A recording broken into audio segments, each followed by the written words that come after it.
ইয়ো guys আসসালামু আলাইকুম। আজকে চলে আসলাম বাঞ্ছারামপুর রবিবারের বাজারে। আপন মানুষ রবিবারের বাজার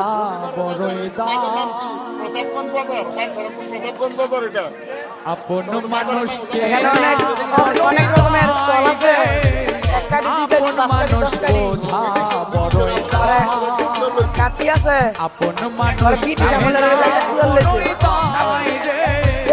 আপন মানুষ বোঝা বড়ই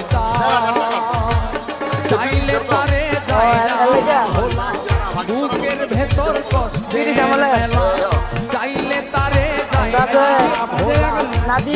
ভেতর কষ্টে আপন মানুষ সবচেয়ে বেশি আপনকে কাদা আপনকে কাদা আপন মানুষকে